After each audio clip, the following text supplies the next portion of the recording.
So good evening, everybody. Thank you for joining us.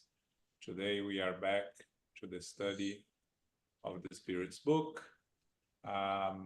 We stopped last week on the first question of chapter 4 of book 2. Book 2 is the Spirit World. Chapter 4 is Multiple Lives, when we are going to talk about reincarnation.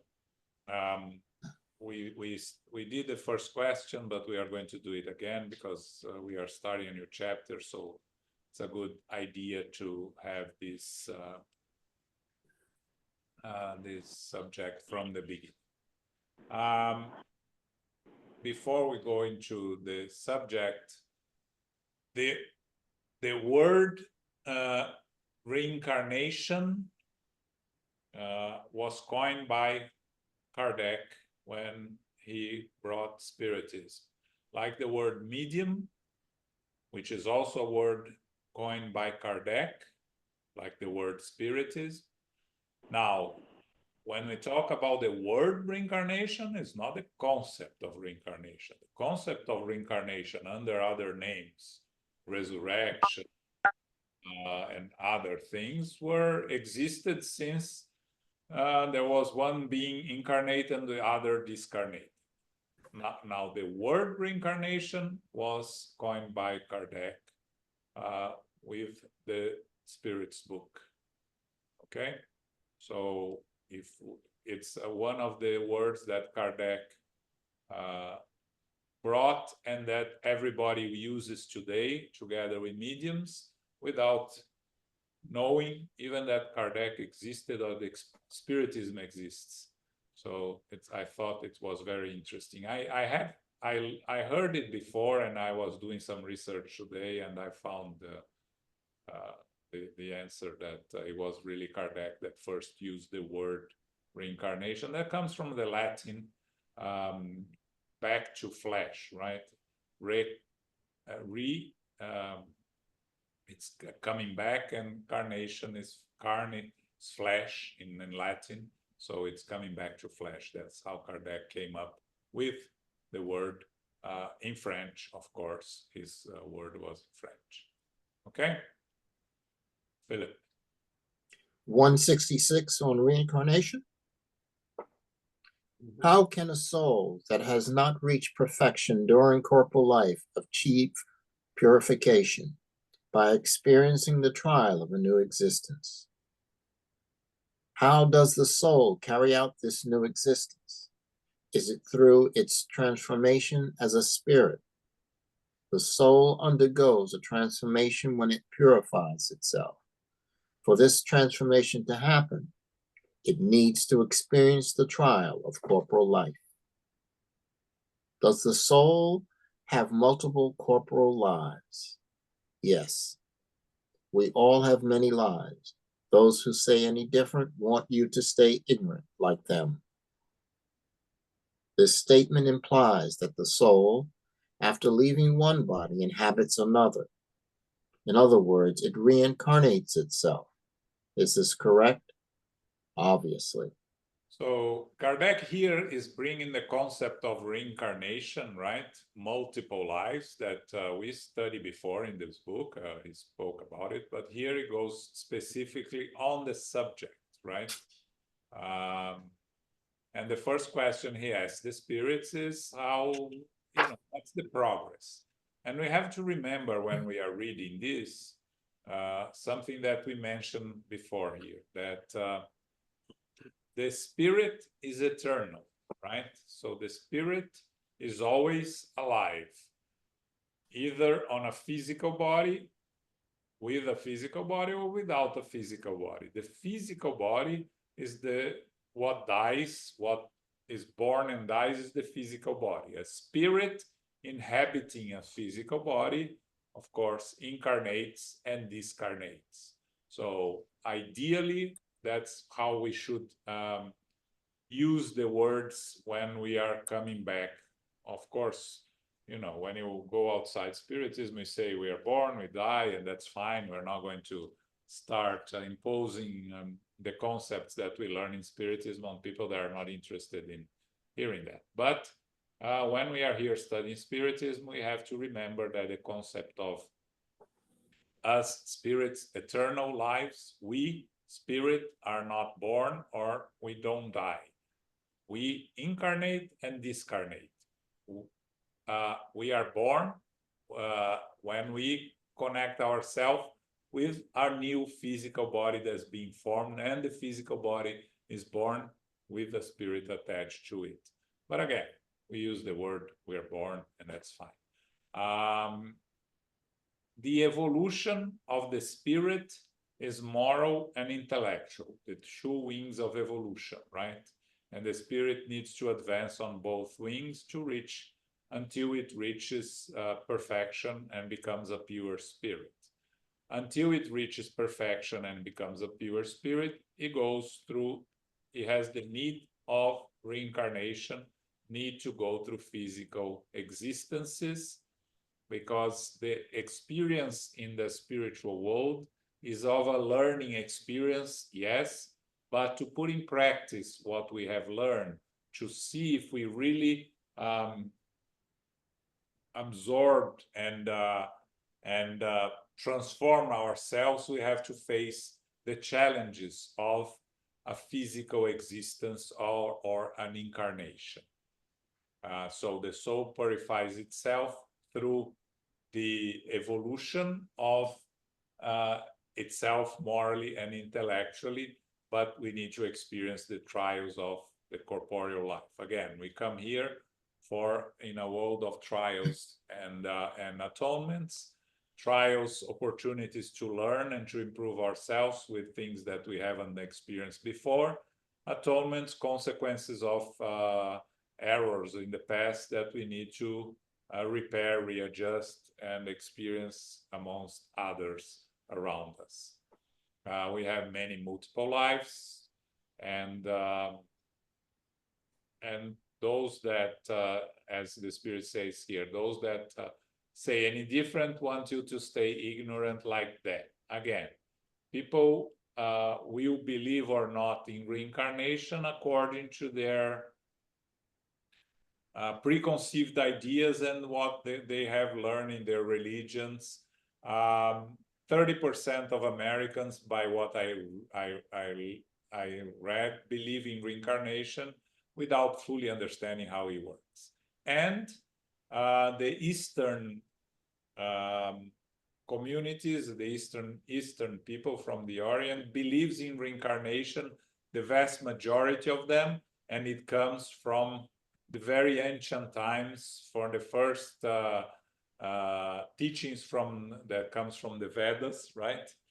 That brought this many thousands of years ago. They talked about multiple lives, and this became something of a common knowledge of the Eastern civilizations.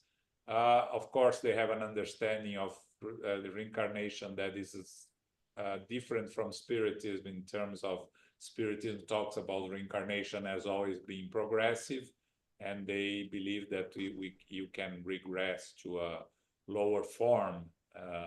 Some of them believe that. Others just believe in reincarnation, coming back without really understanding. The studies of Dr. Ian Stevenson in his book Suggestive Cases of Reincarnation, that I'm sure he used the word without knowing that Kardec was the one that coined the word. Most of the cases are in Asia, because it's easier to deal with children remembering their past lives when you accept that you had past lives, right? It's much more difficult for those that have difficulty believing in reincarnation to face a child that is showing signs and talking about previous existences. Okay, and the last question that Kardec asked the spirits, the answer is very good from the spirits, right? They just answer obviously. So there's not much else to say, right? Okay. 167. What is the purpose of reincarnation? atonement, and the progressive betterment of humankind. Without this, where would its justice lie? Yeah. So here, it's a very important question, right? Because we are studying reincarnation. So what's the purpose of reincarnation? And again, this is something that those that come to Spiritism, are new to Spiritism, it's a very common question, right? What's the purpose? Why do I need to reincarnate? Why can't I, stay in the spiritual world? And people who don't know about reincarnation, the very common phrase, I didn't ask to be born, right? And the answer is, well, actually, you did. Consciously or unconsciously, you did. We need to reincarnate, as I mentioned before, because we need to face challenges to see if we can progress with trials, meaning opportunities to learn. And if we learn, we move on without having consequences. And again, making mistakes is part of our progress. But if we don't learn from our mistakes and we repeat them, is when we create karma for ourselves, and we need to atone. And that's the atonement that has to be experienced in a physical life. Again, you can always learn from your mistakes, learn in the spiritual world, experience the regret, the repentance, the reparation. All of this can be done in the spiritual world, but the regeneration, the repair, you have to do it in a new incarnation to face the challenge that caused you to make the mistake, and see if you have really learned from it, right? Because in the spiritual world, we deal with the theory, practice. We only when we are here in flesh with the challenges that a physical body brings to us, and relationships and spirits on different levels of evolution. In the spiritual world, we are surrounded by spirits that are more or less the same level of evolution that we are. Okay? Questions, comments? 168. Is there a limited number of corporal lives, or does a spirit continue to reincarnate itself forever? With each new existence, a spirit takes a step forward in the path of progress. When it sheds all its impurities, the spirit no longer needs the trials of corporal life.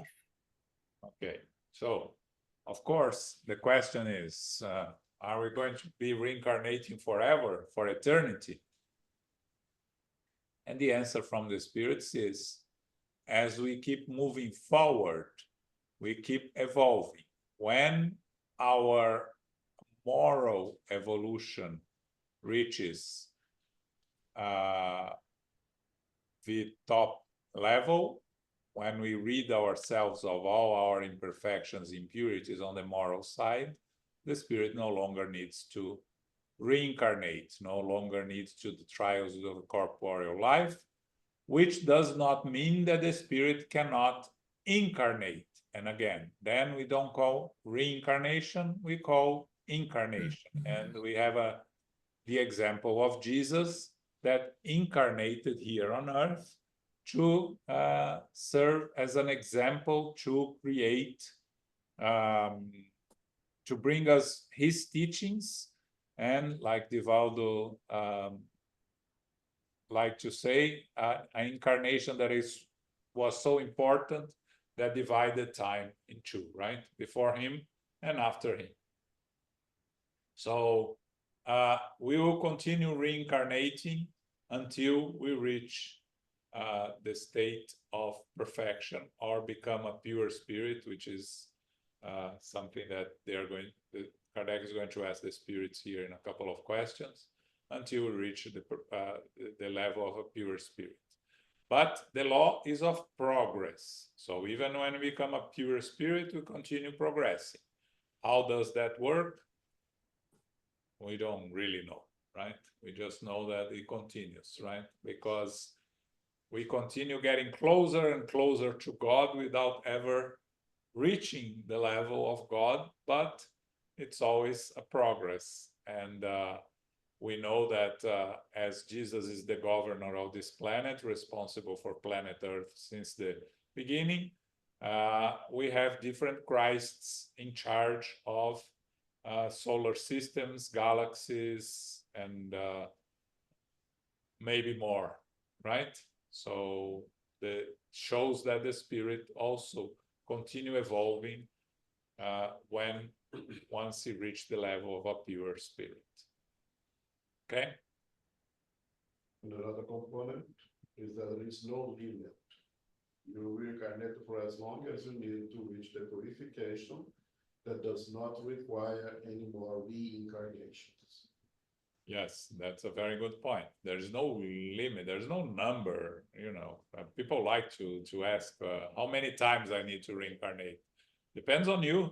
You know, each one of us will, with our choices, will choose the number of reincarnations. Right? When we become pure spirits, we no longer need. But until when you reach a certain level of evolution, right?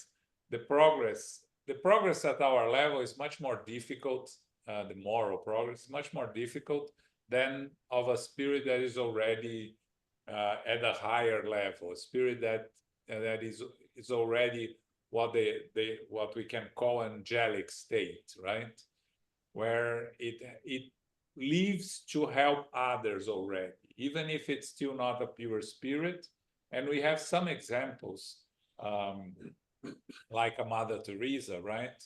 That lived for others. She didn't live for herself, she lived for others. So this is a spirit that is already in a level that is much higher than we are. And at this level, it becomes easier because when it becomes a part of you, you just become, you know, you continue eliminating your imperfections in a much more efficient way, simpler way. That's what we learn, right, from evolved spirits. But a characteristic of a more evolved spirit is never recognizing that they are more evolved spirits, right? They are going to say that, like Chico Xavier used to say, right? I'm the flea in the dog, right? Yeah, that. So, but you know, we're going to address the number of reincarnations and the final reincarnation in the next two questions, but we already talked about them. 169. Is the number of incarnations the same for all spirits? No. A person who advances quickly is spared many trials. However, these successive incarnations are always numerous because progress is almost infinite. Yeah, contrary to what we would like to be, our progress on each incarnation at our level of evolution is very, very, very small. If we are honest with ourselves and we look in the mirror and we look where we were 10, 20, 30 years ago and what we are today, we should see signs of progress. I hope we see. But are we going to see huge progress or very small progress? It's more likely that it's going to be a very small progress than a huge progress, which is possible, right? Again, look at the story of Paul of Tarsus, right? In one incarnation, he started killing Christians, persecuting and killing Christians, not out of a true belief that what he was doing was the right thing to do according to his education and his learning. That's why he was so successful when he changed sides and he started disseminating Christianity, because he already had in him this this moral evolution with a misunderstanding on how to apply it. That's why, and living at a time that the punishment for many things was death, right? It's not that you know, we look at the history of Paul of Tarsus and think that, oh, he was a criminal because he was killing people and it was unlawful to kill people. No, at that time it was very lawful to kill people. You see how many Christians were killed legally, right? And until last century, you could kill someone in a duel and it still was legal, right? So we have to analyze at the time. But of course, he changed very quickly, and one characteristic of his change was when he met Jesus, he asked Jesus, Lord, Jesus, what you want me to do, right? That's the sign of someone that is prepared to work, right? I read some time ago that it's easier to change someone who's very active and it's active in the wrong path, to change to the right path, than to move someone that's not making any effort to do anything. Because to push someone that doesn't want to move is much harder than to change the direction of someone that is already very active, just active on the wrong side or wrong path, let's say, right? So, you know, that's the example of Paul. Once he changed, he started working incessantly on the other side. Did he come back? Yes, he did. We have some information about other reincarnations of Paul, but it's not really the subject here. But if we think of, for instance, Joana de Angelis, Divaldo's mentor, she incarnated as Claire, San Clare of Assisi, right? And then she reincarnates as Juan Inés de la Cruz in Mexico. She reincarnates as Joana de Angelica in Bahia in the middle of the 18th century, and you see the progress. And now she's the spiritual guide of Divaldo. So a spirit, already evolved spirit that she was already as Clare of Assisi, continue evolving, continue reincarnating. Okay, but at a certain point, we reach the top, right? Which is next question. 170. What does the spirit become after its final incarnation? A perfectly happy spirit, a pure spirit. Yes. Do we understand that? We don't. Perfectly happy, we don't know what that means. A pure spirit that has no imperfections. So we look with admiration at spirits that pass through Earth, that are more evolved than we are, that did some amazing works, and these are imperfect spirits. These are spirits that still have some or a lot of imperfections, and they are already capable of doing a very fine work at our level of evolution that we are today. So for us to imagine what is a pure spirit, we have an example, which is Jesus. The teachings of Jesus, the life of Jesus, serve as an example of what is a pure spirit. And 2,000 years later, we are still struggling to understand and even more to follow his teachings, right? We needed Spiritism to come and to try to help us understand, and still we have the gospel according to Spiritism that Emmanuel tells us that it's going to take us some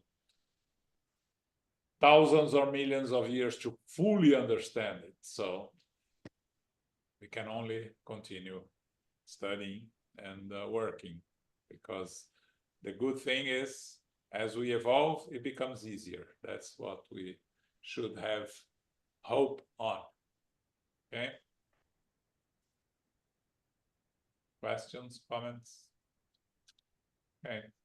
Justice of reincarnation. Number 171. What is the basis for reincarnation? Reincarnation is based on God's justice and revelation. An affectionate father, as we have already explained, always grants his children the opportunity to redeem themselves, no matter how rebellious they may be. Reason alone dictates that it would be unfair to inflict eternal misery on those who have not had the opportunity to improve themselves. Aren't we all God's children?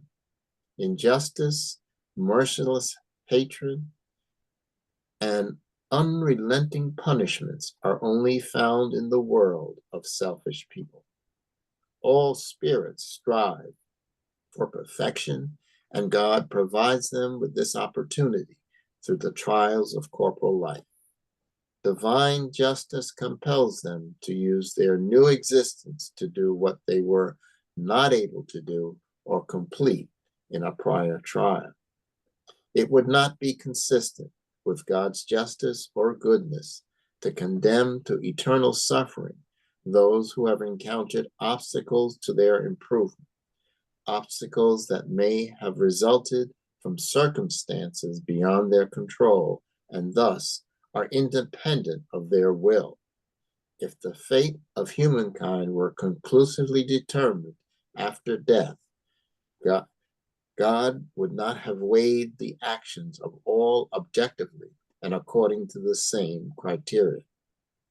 Reincarnation, which asserts that people have many successive lives, is the only theory that satisfies the idea that we form of God's justice with regard to those who have placed it in morally inferior conditions. It is the only one that can explain the future and give us hope because it offers us a way to make amends for our errors through our new trials. This concept is indicated by reason and taught by the spirits.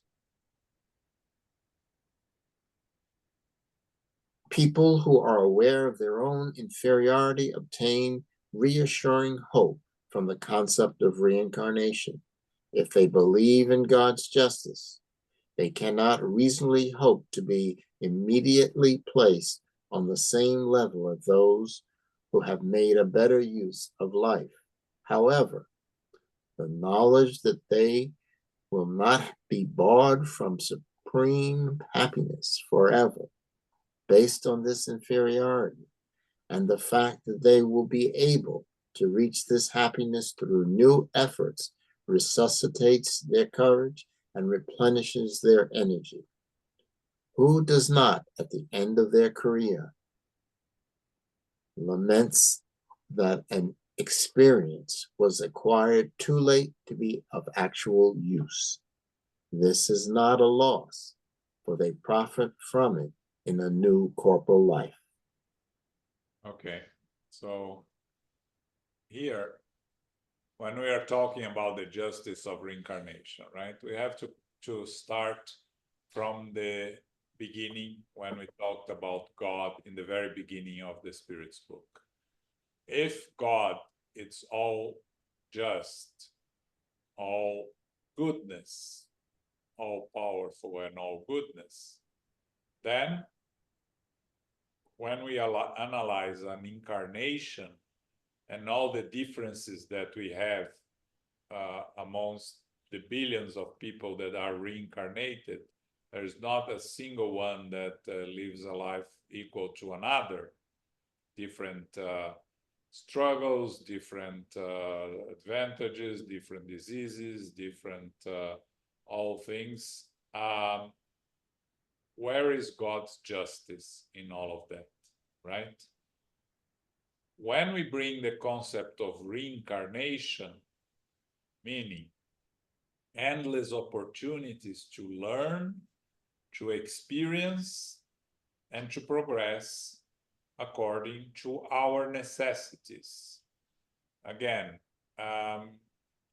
this is philosophy in this purest sense, right? What are we doing here? What is the reason we are here? As Kardec says here, this concept is indicated by reason and is taught to us by the spirits.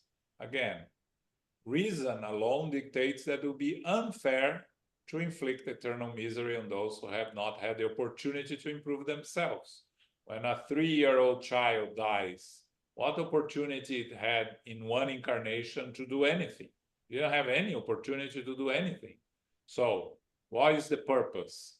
The purpose is for something, on the life of an eternal spirit that goes through endless experiences and endless trials and atonements in each incarnation. If, as many people believe, we have only one life, to conciliate the idea of only one life with the idea of just God, it will be very hard, right? People still believe in that, and there are many that believe in many different religions, that they are going to go to some definite place after death, and then they're going either to wait for the final judgment, or they'll go directly to one place or another. But let's talk about hell for a minute, right? Where would be, if one of the characteristics of God is goodness, where is the goodness if someone is condemned to live eternally in hell?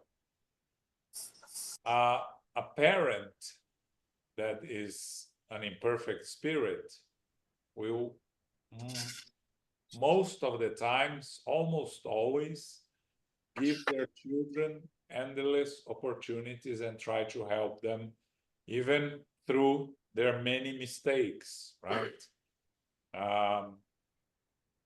Imperfect parents, imperfect children, and when there is true love from a parent to a child, they will always be trying to help them, trying to alleviate their pain and make them choose the right path. So if we think of God as our creator, responsible for all of us, how could God be less perfect than a parent, right? Again, we are trying to use reason and logic here to bring the concept of reincarnation to a logical basis, to bring this concept to something that there is nothing around it that makes more sense than it, right? Because when you talk about reincarnation, let's talk about other options, right? If reincarnation was not really the only option, there was another option. What other option? Why would we come for one incarnation and then go to something else? It's even difficult to imagine what is this something else. Of course, we respect the beliefs of those that believe that we go to a place that we are going to be either waiting or going to some, perfect place. But again, when we talk about God's justice, right? Is it just that I find myself in the same place as Mother Teresa when I go back to the spiritual world, the spirit world? The work that she has done is a work that I don't even scratch the surface in comparison to her. So why should I be in a place that she is? She should be in a better place, right? It's just logic. At the same token, there are those that are committing crimes here on earth, persecuting, killing people throughout history. We saw many of those that find themselves in in very difficult places in the spiritual world? Is it just that someone that tries, imperfectly to live a decent life to find themselves in the same place as these people that committed horrible crimes? No, again, it's just logic, right? So what the Spirit tells us here is that, if we are all God's children or God's creation, the law of reincarnation is a perfect law that allows us to keep progressing at our own speed, according to our own needs and choices, with creating opportunities for us, creating consequences for the mistakes we made, and allowing us to be close to our loved ones, close to the ones that we have problems to readjust, and finding our own happiness according to our own pace. So, and also opportunities when we talk about our physical lives, right? There are many those that come to close to the end of the physical life and laments the lost opportunities, or don't want to make any effort to learn new things. And with the concept, the true belief in the concept of reincarnation and understanding of ourselves as eternal spirits, this concept of too old to change or to learn something new completely loses the sense, because we are never too old. We can always learn something new, and we can always have new experiences that will serve for us either in this life or for us as eternal spirits. Okay? I think the law of reincarnation is a very difficult prospect to many of us. The idea that we have to come back to fix the mistakes, that we have the opportunity to undo all the errors that we know we committed. It's kind of scary for many people. And to find an alternative, to not believe that I'm gonna have to come back and I'm gonna have to face those that I have harmed. And I'm going to have to make reparations to reconcile with my neighbor, right? With you suppose. Well, a lot of people, is a very difficult proposition. I heard one speaker once saying that he was debating with a friend, and that friend absolutely rejected the idea of reincarnation because God is just and good, and would not allow his sons and daughters to come to this world of so much suffering. So people will use their argument to justify the impossibility of reincarnation. But of course, we are biased, we are here because we believe in it, we are spiritualists. If you really use reason, coming with the precept of our God, there is no love and justice, nothing will make sense in the justice of God without reincarnation. Absolutely nothing. And without the law of progress. That's why Kardec puts the progress first to us here, because the law is of progress. So if this world that we live today is a really bad world and we want to come back here, let's make it better. So when I come back, it will be a better place to live in. Yeah. And if it's so bad, it was not God who made it bad. It is our job to fix it. Yeah, and we see, based on what you said, Elmo, that we see why people will try to find easier paths, right? That goes to religion. People go to religions that promise salvation, external salvation, right? Because external salvation is what we all want, right? Someone fix my problems for me. I don't want to fix my problems. You take care of my problems for me and do it. You buy your own spot in Yeah, heaven. in heaven. So, But again, I for me, I understand those that do not believe in God and, just think that everything here is by chance. So reincarnation, if you don't believe in that we survive after the death of the physical body, you cannot believe in reincarnation, and that's the end of it, right? But when you believe that, and most of the world believes that we survive the death of the physical body,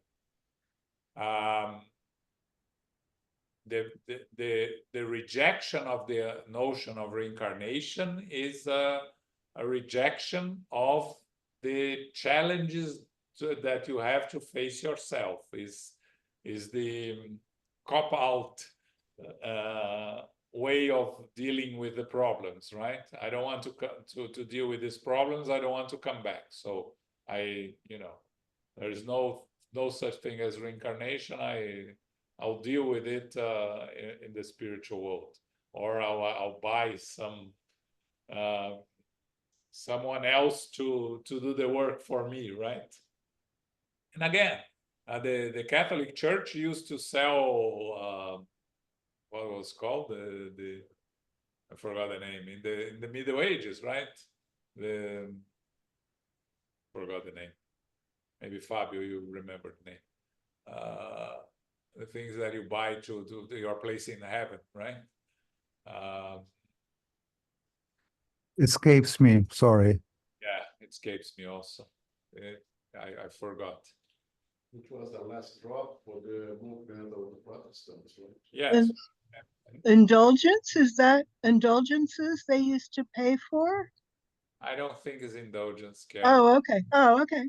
No, there was a word. There is a word, and you in the book On the Way to the Light, you find a word. But I completely forgot what the word. Escapes me. The path you pay the church for the right to your place in heaven, right? And so that's something that we've been doing. We've been doing, and the religion took advantage. Is that called a stipend? The A stipend? stipend. No, it was not that the word. Sorry. Again, I'll look for the word. I'll bring next week. Actually, not next week, because next week is July 4th. But anyways, 2 weeks. Anyways, going back to reincarnation and the God's justice, right? If you think logically and with reason, and you cannot move away from the concept of reincarnation. You can try to avoid it, finding excuses for it, but there is nothing logical outside of the concept of reincarnation. Again, we are biased, yes, like I almost said, but it's not that we are biased. Normally I say it's not that I believe in reincarnation, I know of reincarnation.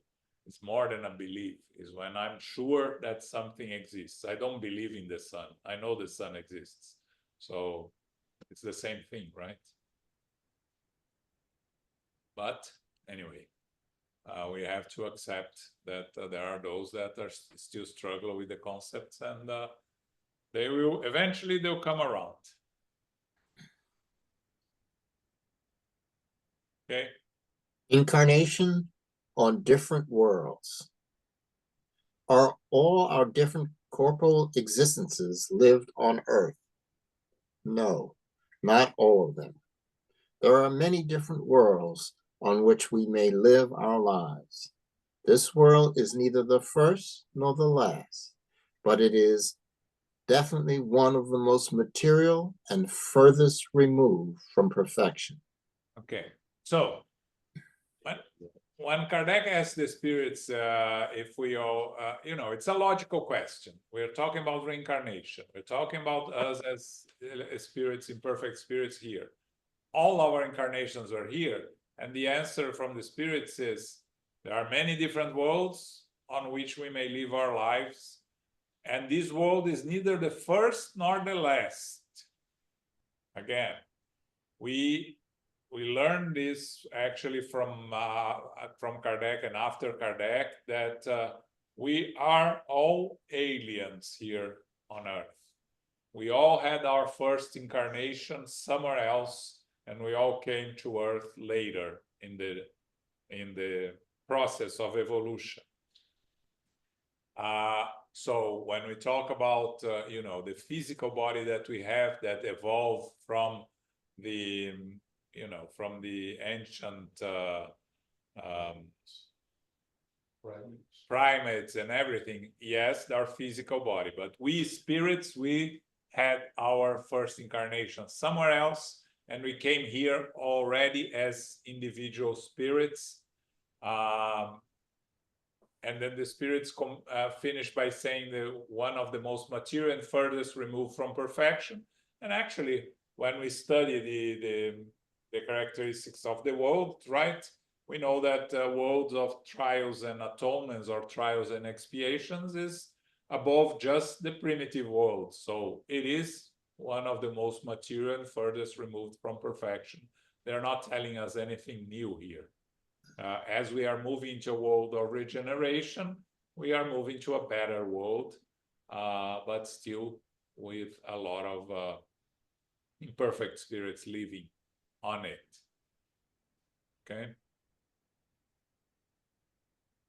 173.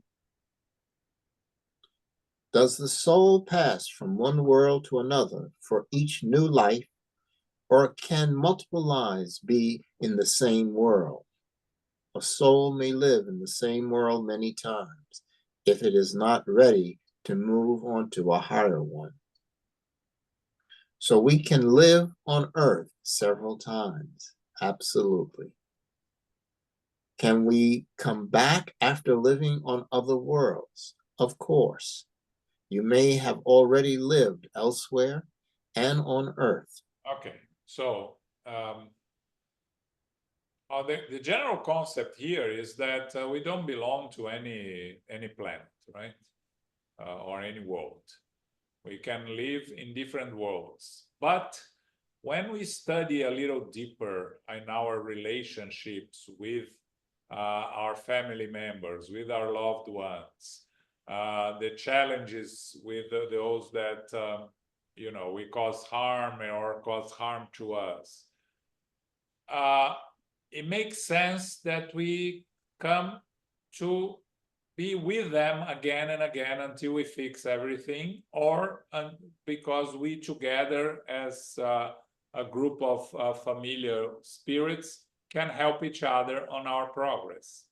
So if we keep jumping from one world to another, we end up alone everywhere in theory. So it makes sense that we incarnate many times in the same world as the spirits say here. But we can move to a higher one if we progress more than the world we're living in. It's an individual progress. Or we can go to a less evolved planet, which works in groups, and which is what's happening nowadays on Earth. Several groups of spirits being transferred to a less evolved world as Earth is moving to a world of regeneration. When we learn about the exiles from Capella, right, that came to Earth from a more advanced, more evolved planet and brought with them the intellectual knowledge that caused the advance in civilization on Earth. That the best example we have is from the Egyptians, right? On the pyramids and all the progress that happened at that time in Egypt. These were spirits that came from a more evolved planet, Capella, that according to Emmanuel in the book On the Way to the Light, most of them, or almost all of them, have returned to Capella as they reached the level of progression that they needed here on Earth.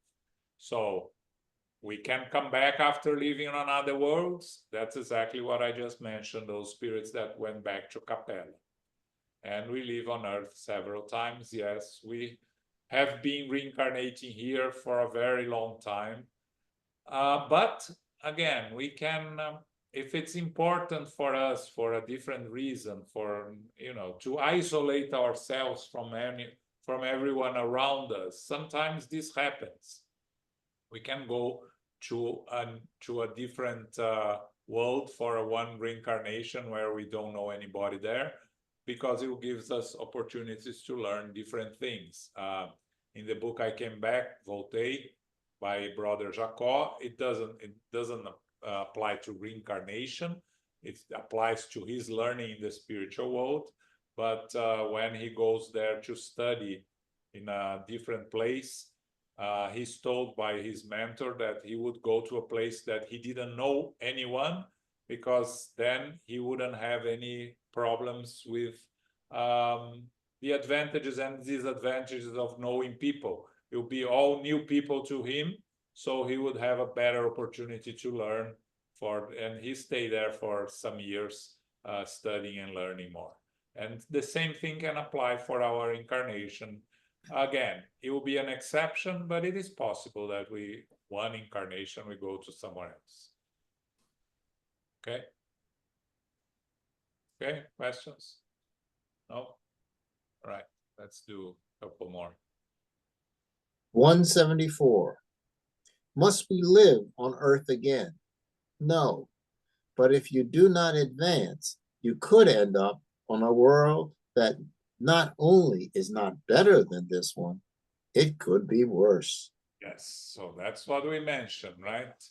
Spirits that as Earth moves to a world of regeneration, where goodness prevails over evil, spirits that are doing evil for the sake of doing evil are no longer going to reincarnate on Earth. They come here, they had their last opportunity, they insist on causing harm to others on purpose. Again, we're talking about the leaders, not the followers. Followers, they may have another chance because it's just a matter of giving them some opportunities and changing the direction. But the leaders, the ones that cause harm to others on purpose, the ones that are causing a lot of the things we see out there today, they are not going to come back on their new incarnation on Earth. They are going to a planet that is worse. Is the spirit regressing? No, it's not. It's just not the place they are living progressed more than they did, so they are going to a less evolved planet, continuing their progress. They are still progressing. Okay. One more and then I stop. 175. Is there any sort of advantage in coming back to Earth? There is no special advantage unless it is to fulfill a mission. In that case, the spirit advances wherever it may be. Wouldn't we be happier to remain a spirit? No, because we would remain stationary and we want to get closer to God. Again, if we live in a world of trials and atonements, there is no advantage to come back here unless it's to fulfill a mission. If we don't need to, if we can incarnate in a more evolved planet.